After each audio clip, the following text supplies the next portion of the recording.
Deməli, belə bir məsələmiz var. ABC üçbucağı verilib. Bucaq B 90 dərəcədir. AB perpendikulyar BC verilib şərtdə. BD-ni 2, YC-ni 8 sm verib. Bizdən ADY üçbucağının perimetrini istəyir və şərtdə deyir ki, AD bərabər DY bərabər AY. Deməli, burada bizim bir bərabər tərəfli üçbucağımız var.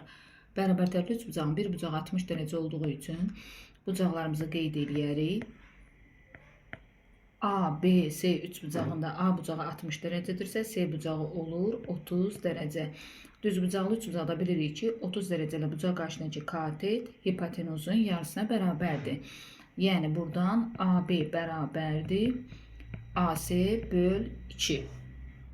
Bunu yazandan sonra üçbucağımız bərabər tərəfli olduğu üçün hər tərəfin bir A ilə işarə eləsək, AB-ni yerinə yazarıq A üstə 2 bərabərdir.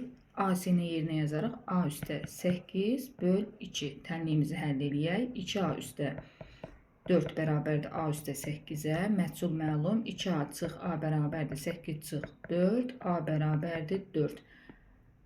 Bizdən ADY üçbucağının perimetrini istəyirsə, bir tərəfi 4'dür. 3 vur 4, 12 sm. Bu qədər rahat bir məsələ.